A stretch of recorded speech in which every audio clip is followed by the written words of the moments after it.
Example 2, this is also an NRCS contracted prescribed fire.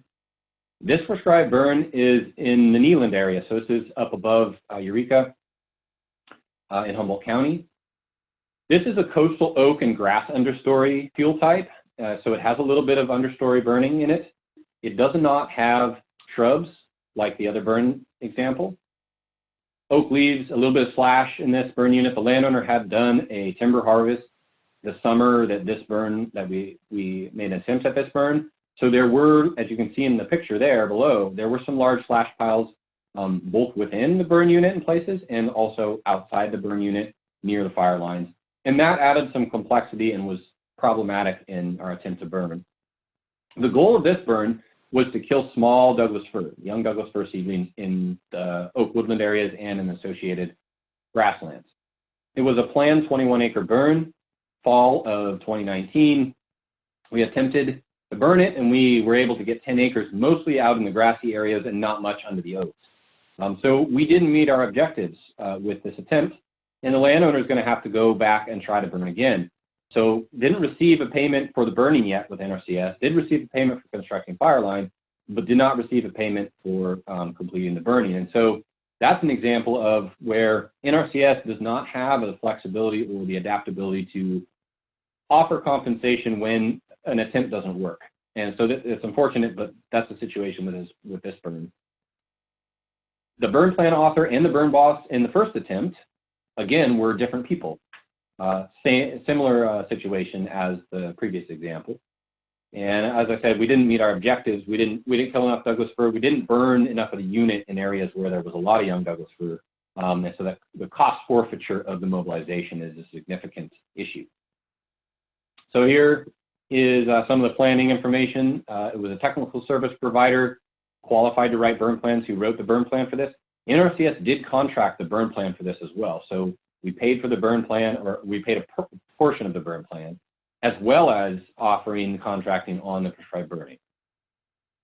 NRCS planning tools, some field work and visual assessment was used to assess the resource concern. Other practices were contracted with this, some brush management and lopping some of the larger Douglas fir in the middle of the unit, laying that fuel down ahead of the burning, and construction of fire line, as well as some limbing, were some of the other practices that were also planned. The hired resources and the fees amounted to about $6,200 for this burn. Again, this was a Prescribed Burn Association burn. For the burn, the burn boss was the only contracted resource, and that was another $1,000 fee. The Prescribed Burn Association charges a 25%, as I said in the previous example, fee when there is a grant that's paying for directly to the landowner for a burn. And so that 25% payment amounted only to about $340 from the landowner to the PBA. Local volunteer fire department donations, there were 3 of those, about $1,500 total. The air quality permit fees, smoke management plan, and non-standard burn permit. At the time this was burned, I think we had a waiver for the non-standard burn permit or the smoke management plan, one or the other, and so the fees were lower. The burn plan cost $3,300. Significant cost just for the burn plan in relation to everything else. PBA resources, 20 or more landowners came to help assist. These are volunteers. 3 local volunteer fire department engines came. They were given donations, and then more equipment from the PBA, as in the previous example. CAL FIRE had an engine on standby. They did a flyover. It happened before we were in the ignition, so we didn't get any cool pictures in this one from above. And CAL FIRE graciously, and through the trust building that we have with our local unit, permitted this on the cusp of a red flag warning in areas around where we were. So the NRCS support for this, we did develop this conservation plan, and that free planning, again, was myself working with the burn boss. We paid for the burn plan on this one, and we paid a portion of the cost of the burn plan. The burn plan was much more expensive than what NRCS was able to pay the landowner. We assisted the landowner with constructing a fire line, 4,600 feet of it. There was a lot of it, and that was an $8,500 payment, so that was significant. The burning itself was only a payment of about $1,300. We used that $64 per acre rate for the entire 21 acres, and that's what it equates to for a smaller burn. When you add up the actual costs and take the difference off of the NRCS payment for just the burning, the difference comes out as an additional payment from the landowner of $4,800. So significant cost. They did construct a fire line and received that $8,000 payment for that. I don't know what hours they worked. They built the fire line themselves and worked with the contractors that did their harvest, their timber harvest plan to build it. So there was some costs associated there, but it's messy to try and figure out. There was additional costs as well with this burn. Food was provided by the client, by the landowner to all the volunteers and the firefighters. There was other prep work that was needed, some mowing and moving of some infrastructure and things like that. Notifications and a lot of community outreach on this one as well. Landowner worked a lot with the local fire department to try and get them engaged.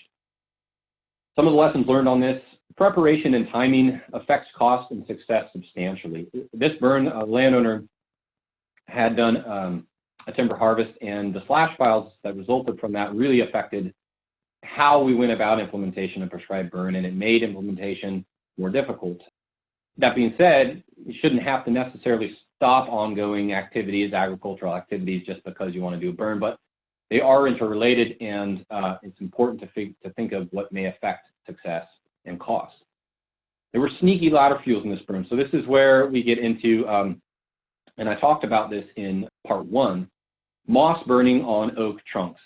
We did have some problems with that in this burn, and it did affect our implementation. I learned a lot about that on this burn, and I'm thinking a lot more about ways to mitigate that or deal with that during prescribed burns. Another thing that's important that I learned is people can say the same words but mean different things. We had a situation on this burn where the burn boss said, take fire to the corner, and the idea of where the actual corner was a different interpretation by different people. And really understanding what you mean and communicating effectively is always important. And you're never going to be absolutely perfect, but you strive to be. Despite approaching red flag conditions, fire effects that we saw in this were not as desired, and that's because I think we had a lot of green grass fields that were already growing up. We had early rains last year in the fall, and that caused a lot of green fuel within the dead grass field.